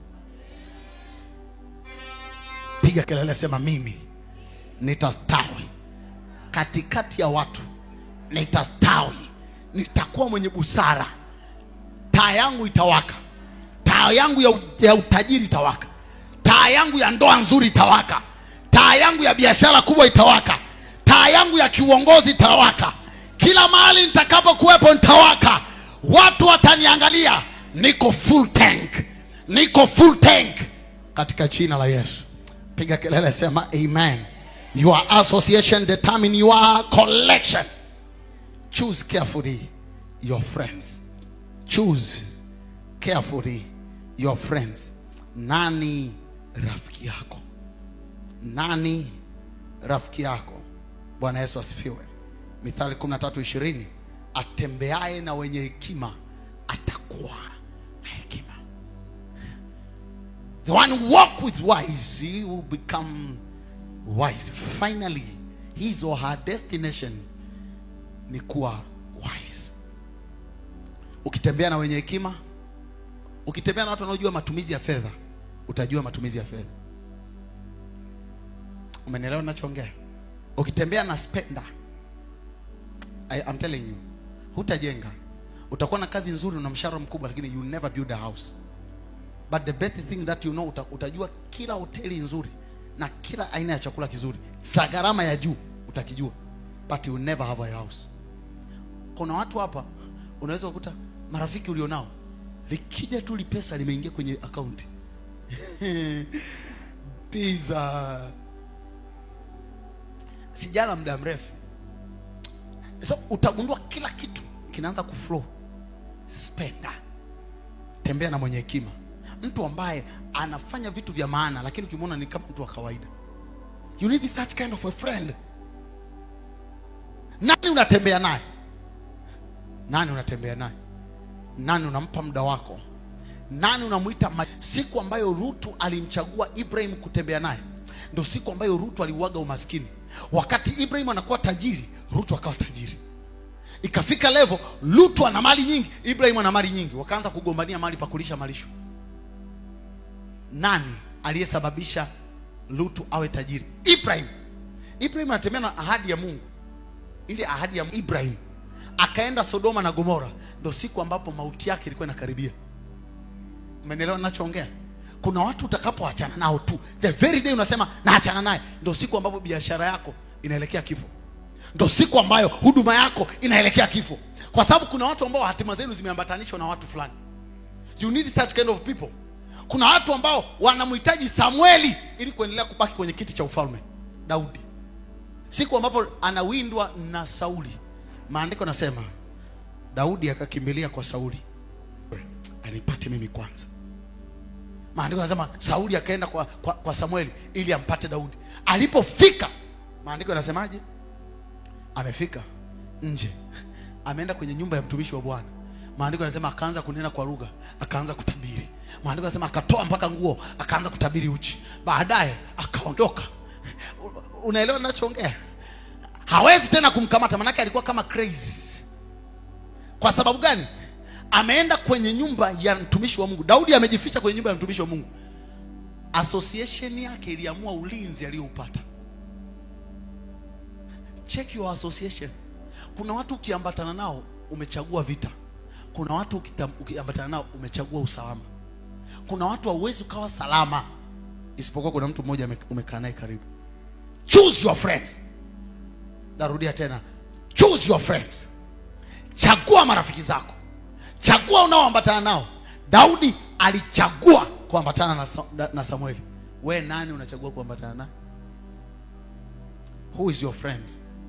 Ngeukie jirani yako, mwambie nani rafiki yako. Kuna mtu ukiambatana naye toka siku umeambatana naye humpendi tena Mungu. Hujisikii kwenda kanisani. Check your friends. Huyu jamaa toka, yani yeye aongea kanisani. Mambo ya kanisani kama Jumapili kwake yaipogo kwenye msamiati wake. Yeye kuanzia Jumatatu mpaka Jumatatu yeye anawaza shule tu. ni shida. Hakuna hata sehemu ya kukaa kusema Mungu, hapana, hapa pana shida. Hapa pana shida. Toka tumeanza, yeye hajawahi kuongea kwamba tunafanya hii biashara tutoe fungu la 10. Hajawahi. Yeye tu ni kwenda tu kufunga mzigo. Huyu atanipoteza kibiashara. Wangapi amenielewa ninachoongea? I'm teaching you these stuffs ambazo zitageuza kabisa maisha yako. You need a person who will challenge you in every aspect of your life. Hapa nilikuwa nazungumzia kuhusu hatima. Kuna vipengele vingine nilikuwa nimevipanga hapa. Namna ambavyo rafiki anaathiri fikra zako. Sasa nikianza kuchimba hapo, we will not finish now. Hapa nilikuwa nakuelekeza namna gani rafiki anaweza athiri hatima yako. Kuna hatima hapa ziko kama bajaji. Wengine hatima zenu V8. Wengine hatima zenu ndege. Chagua nani unaambatana naye. Kiukia jirani yako, mwambie wewe unaambatana na nani. Mwambie tena wewe unaambatana na nani. Bwana Yesu asifiwe. Bwana Yesu asifiwe. Kwenye kitabu cha Ayubu sura ya 2 mstari wa 9 mpaka wa 10. Hatima ya Ayubu ilikuwa kwenye hatari kwa sababu ya mke wake. Mke wake anamwambia mkufuru Mungu ufe. Kwa sababu ya haya mateso, mkufuru Mungu ufe. Nani umeambatana naye? Nimeambatana na mke wangu anayeweza kunichallenge, kuniambia hapa fanya hivi vizuri kwa Mungu. Fanya hivi. Fanya hivi. Fanya hivi. So she challenged me to love God more. Angalia mahusiano yako ambayo unayo, yanakuchangamotisha kumpenda Mungu au yanakufanya umwache Mungu? Be careful. Amen. Amen. Be careful. Unahusiana na nani kuelekea ndoa? Kuna watu hapa mnaingia kwenye mahusiano na unakutana na mwanaume lijinga kabisa. Yaani lenyewe linawaza ujinga muda wote. Hapo nasema she is my best, he is my best friend, you know, I love him. I love him. Mimi hata kama yani haeleweki lakini ndio hivyo hivyo. Poa. Mmenielewa ninachoongea? Be smart. Be smart. Mwanaume asiye kuwa na mwelekeo, usimpe kidole chako kwa ajili ya ndoa. Tarudia tena hili neno kwa mwanamke. Mwanaume asiye na mwelekeo, usimpe kidole chako kwa ajili ya ndoa. Kinachoamua mwanaume awe mwanaume ni maono. Asipokuwa na maono ya kwamba anaelekea sehemu fulani, usimfuate. Utaingia shimoni. Anasema mimi sijui, huko Bwana atatusaidia. Huko Bwana. Unataka kuwa mfanya biashara? Kuna kitu ambacho ninacho lakini sielewi ni kitu gani. Unamwambia siku kikijua uje. Ila sasa hivi siwezi kuupa moyo wangu. Unaenda kusaidia nini sasa? Wanaweza mimi nimependa tu, yani ni handsome yule jamaa. Yani alivyo tall. Yani kwanza yani amejaja. Ni hicho tu ulichokipenda. Kama sisi wengine tungependwa nini sasa? Maana kwa kweli kabisa tungependwa nini? Unajua sasa just brain. Mke wangu amekuonesha kichwa. Brain. Vision. Penda mwanaume mwenye maono. Tatizo moja tu ambalo alikuwa nalo Ayubu. Moja. Ningekuwa nakufundisha kuhusu ndoa. Moja ya tatizo alikuwa nalo Ayubu ni mke aliyemuoa. Alikuwa ni crisis. Alikuwa ni mwanamke ambaye hana akili. Yeye mwenyewe Ayubu anamuita, umekuwa kama mmoja wa wanawake wapumbavu. Kwa nini alimwambia hivyo? Kwa sababu kuna siku yule mwanamke aliondoka, alienda kutafuta ushauri kwa wanawake wapumbavu. So Ayubu alipomwona anaongea na mama fulani, akasema I see at this time you have become one like them. Umeelewa ninachoongea? So you need a man with brain and you need a wife with what? Brain. Don't marry tabula rasa. Wakina dada niangalieni huku vizuri. With big smile. With big smile. Ndani kuna unatabasamu. Don't marry tabula rasa husband.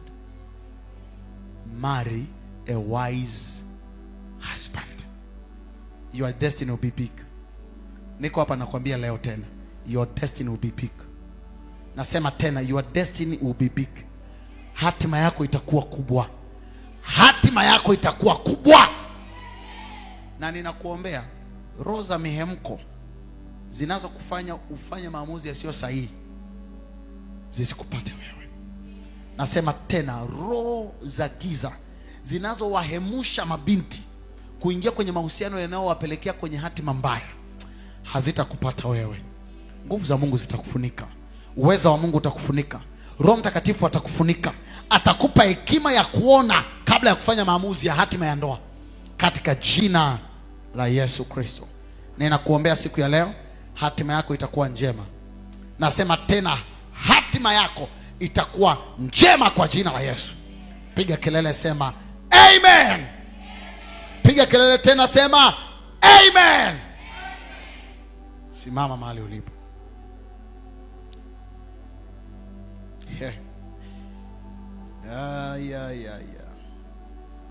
Roho Mtakatifu atanisaidia kwenye siku zinazofuata, nitakuelekeza vitu vingi.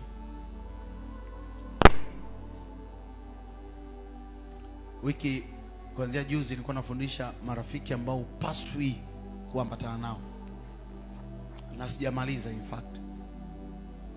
Amen. Wangapi wanapenda Mungu kwa neema yake tuanze kutoa vitabu vyetu kuanzia mwakani? Yes. A lot of books are there. A lot of books. So you will enjoy a lot. Amen. Piga kelele, sema amen.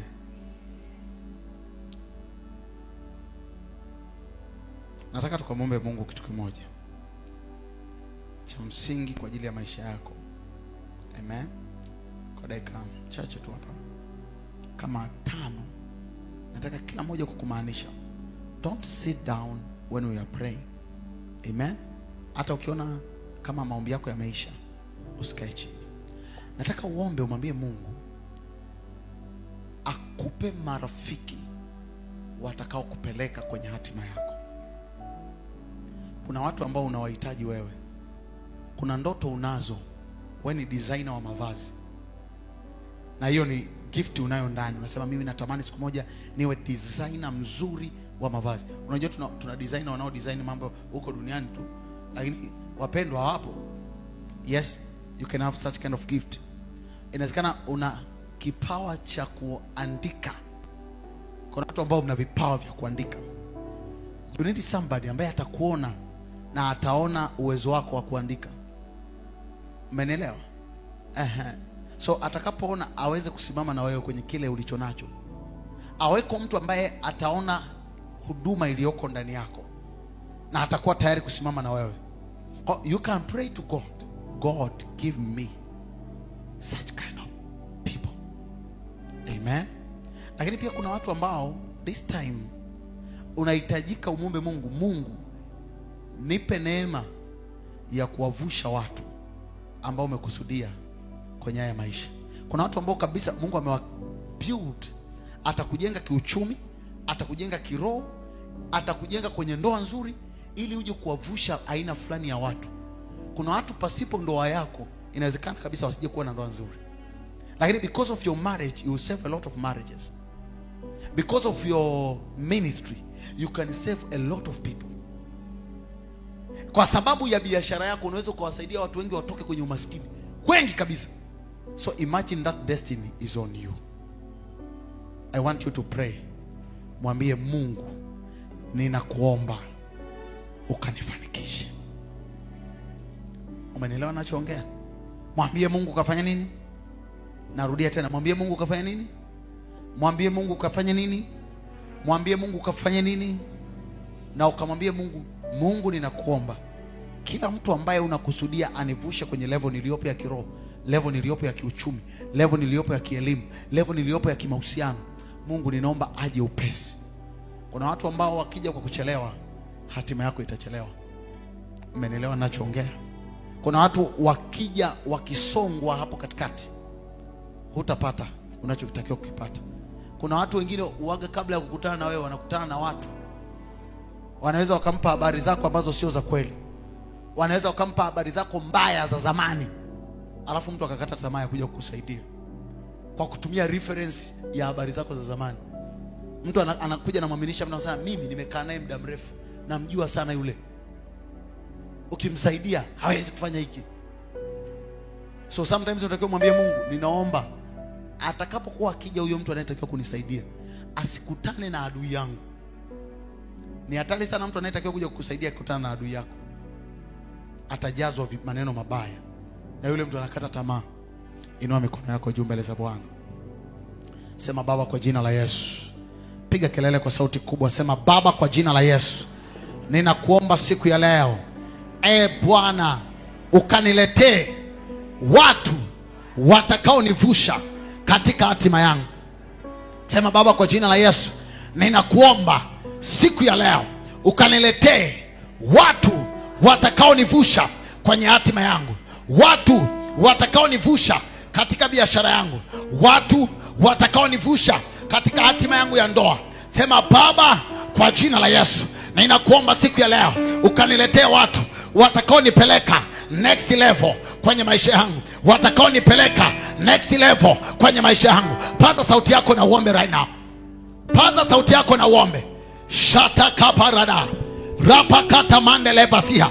Katika jina la Yesu aliye hai, watu waliotakiwa kukupeleka next level wanaletwa siku ya leo katika jina la Yesu aliye hai.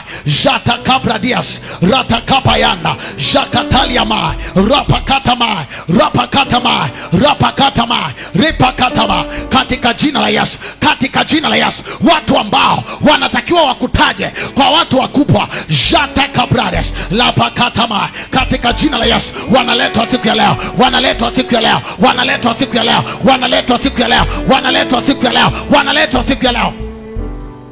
Hey kaparadabaya jakatabaya rapakatama rapakatama rapakatama, katika jina la Yesu, katika jina la Yesu. Hiyo mahali ya maisha ulionayo siku ya leo, hali ya kimaskini, hali ya kukosa fedha, hali ya kukosa fedha, hali ya kukosa hekima, rapakata rapakata rapakata rapakata, Bwana anakuletea watu watakao kupeleka next level, anakuletea watu watakao kupeleka next level in the mighty name of Jesus.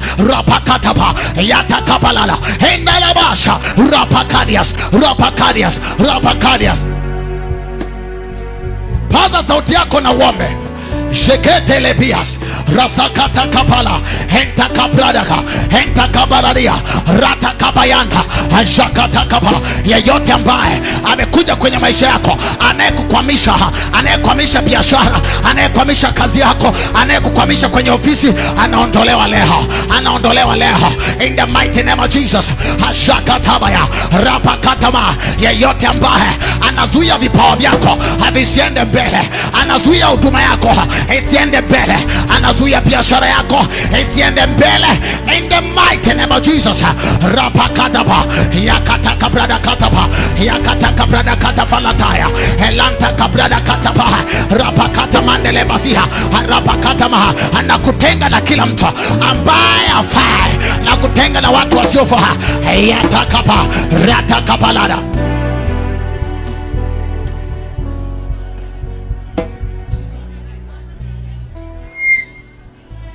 Shata kabaya repakatama jakataliapa rapakatama karabashakata. Kataa kila mtu ambaye hafai kwenye maisha yako. Yeyote ambaye amekuja kwenye maisha yako lakini akupeleki mahali ambapo unapaswa kufika, in the mighty name of Jesus, we take him away, we take him away. Harapakatama. Yeyote ambaye amekuja kwenye biashara, amekuja kwenye ndoa yako, amekuja kwenye maisha yako lakini ni mtu asiyefaa, pasuka kwa jina la Yesu, ondoka kwa jina la Yesu. Yakataka prakataka farate rapakata mandele basiha. Nimekwambia asubuhi ya leo ya kwamba watu wanaokuja kwenye maisha yako ni madaraja.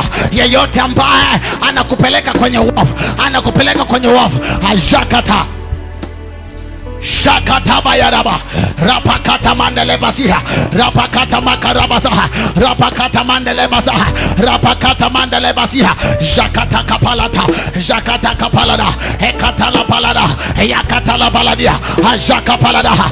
Anayamuru mashariki, anayamuru magharibi, anayamuru kusini, anayamuru makila pande. Ajaka tabaya, watu ambao wanatakiwa wakupeleke next level waje sahi, waje sahi, waje sahi. Yeyote ambaye anatakiwa kuletea baraka, anatakiwa kuletea mtaji, anatakiwa kupe connection ya kazi, lakini amezuiwa, kapaya elambra kata kapa rato sakata la kabra katai rapakata yaga daparias alaga dakara dosha yakata pala yakatolia da ayanta kabrada ba ayaka paladaya rapata kapa yakata kapa yakata palada hikatabaya hikatarando shiata shakatabaya ramakatama rapakatama rapakatama yakatabaya rapakatama yakatakapa yakatakapa yakatakapa yakatakapa hikataya rapakata. Yeyote ambaye anakutaja kwa uovu, anakutaja kwa uovu mahali ambapo walipaswa kutajwa kwa wema, katika jina la Yesu aliye hai, leo anaondoshwa, leo anaondoshwa.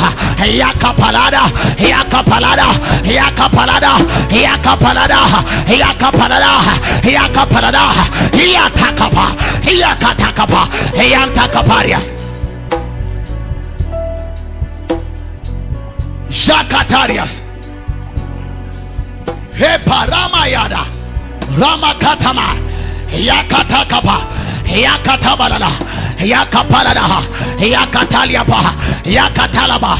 Kila mahusiano ambayo yanakupelekea shimoni, yanakupelekea shimoni kwenye biashara pasipo kujua, yanakupelekea shimoni kwenye ndoa pasipo kujua, yanakupelekea shimoni kwenye huduma pasipo kujua, hayo mahusiano pasuka kwa jina la Yesu aliye hai.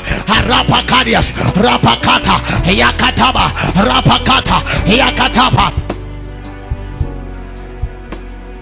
Paza sauti yako na uombe.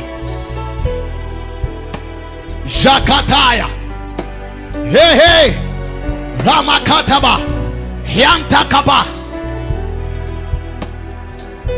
jakaparadabaha hikaparando siata yakatakapaladagava hikatakabrakatakavreketelia rapakata mandelebrekiasa yakatakapaladabaya hikapalande siataya hikaparadabaya hikatalabaladias jakatabaya. Haijalishi umetoka kwenye familia ya namna gani, amwambie Bwana nikutanisha na watu watakaonipeleka kwenye next level ya maisha yangu. Haijalishi nilikotoka, haijalishi vile nilivyokuwa. Siku ambayo Yusufu alikutana na Farao, ndo siku ambayo maisha yake yaligeuka, ndo siku ambayo hatima yake iligeuka. Oh Lord, connect me here with the right people, connect me here with the people of my destiny. Arima kataba ayaka bradaba. Pray in the name of Jesus.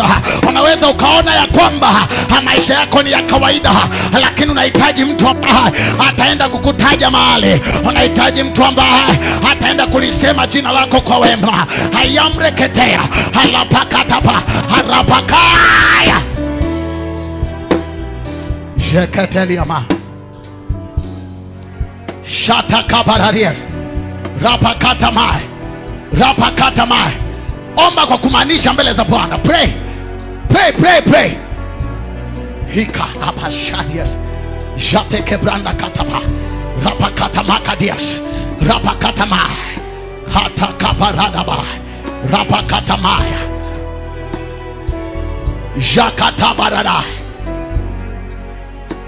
Katika jina la Yesu Kristo, inua mikono yako juu mbele za Bwana.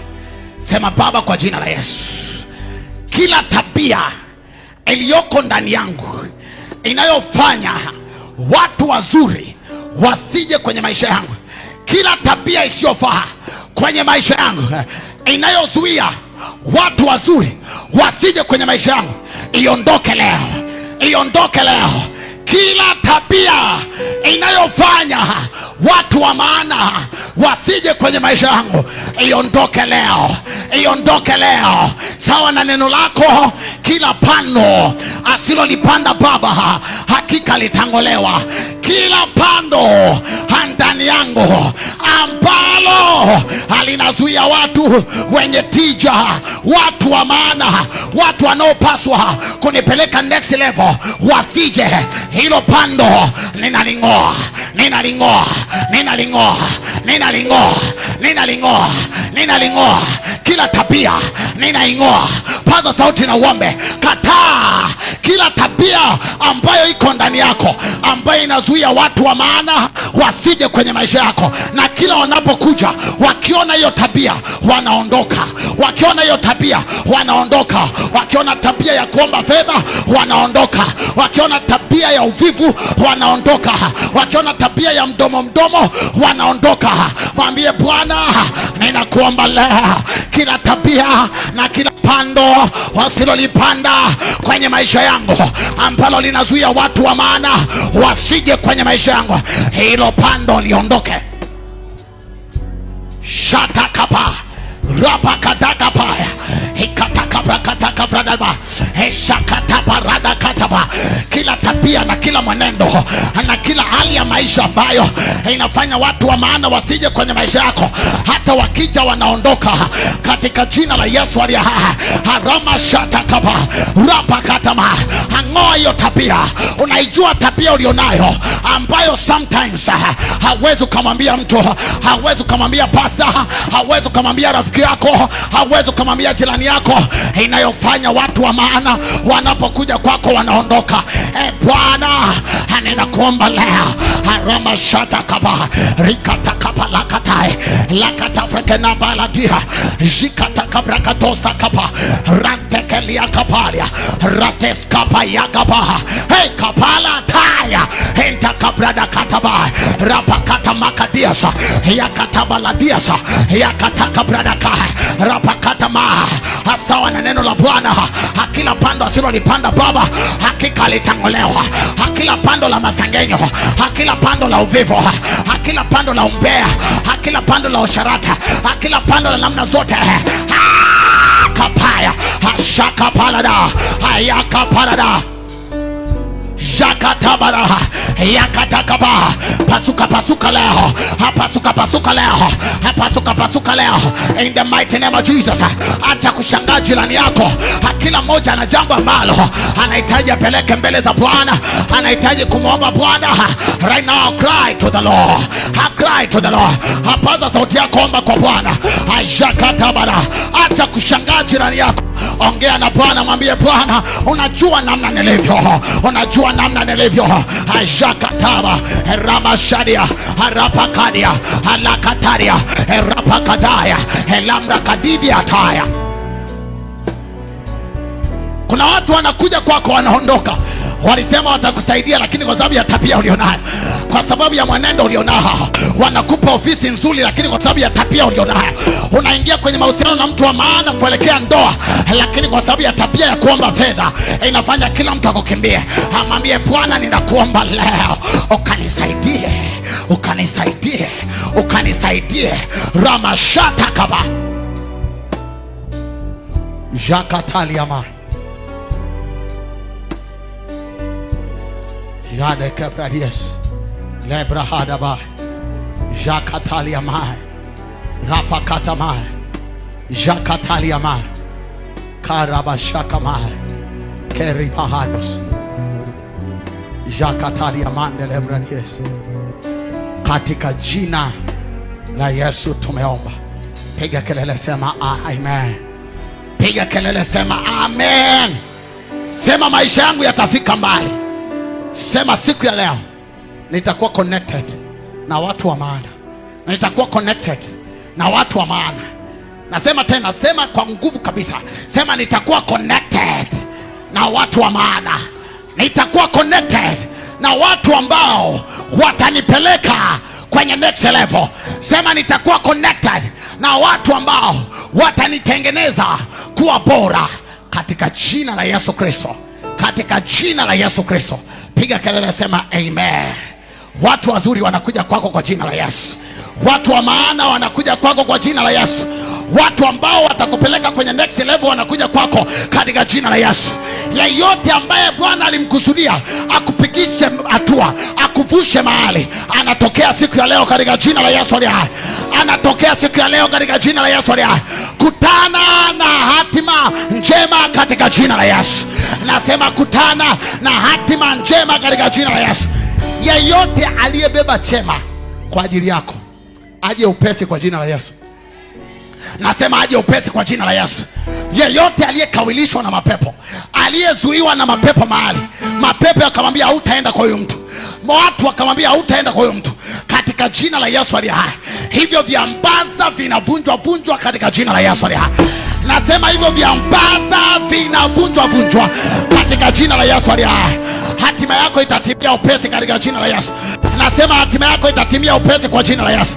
Nasema hatima yako itatimia upesi kwa jina la Yesu.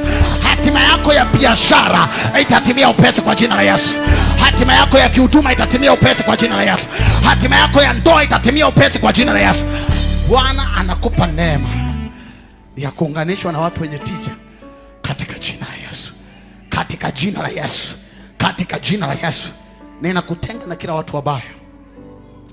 Watu ambao walikuwa wamevaa sura ya urafiki, walikuwa wamevaa sura ya undugu, wamevaa sura ya urafiki mzuri wenye tija, lakini ndani ni mbwa mwitu. Katika jina la Yesu ninakutenga nao. Nakutenga nao. Nakutenga nao. Marafiki yoyote wabaya wanajigeuza na kujidai marafiki wazuri, lakini ndani sio wazuri, wanajigeuza katika jina la Yesu. Ninakutenga nao. Wale wanaokuja kwako wanacheka, lakini ukienda mbali wanakusema vibaya, nakutenga nao. Nakutenga nao. Bwana akawaweke wazi peupe kwa jina la Yesu. Nasema Bwana akawaweke wazi peupe kwa jina la Yesu. Rafiki yoyote ambaye haendi na wewe kokote, amekuwa kama mzigo, katika jina la Yesu aondoke. Aondoke. Aondoke. Aondoke katika jina la Yesu aliye hai. Katika jina la Yesu aliye hai. Mkono wa Bwana utakusaidia. Mkono wa Bwana utakusaidia. Mkono wa Bwana utakusaidia katika jina la Yesu. Piga kelele, sema amen. Piga kelele, sema amen.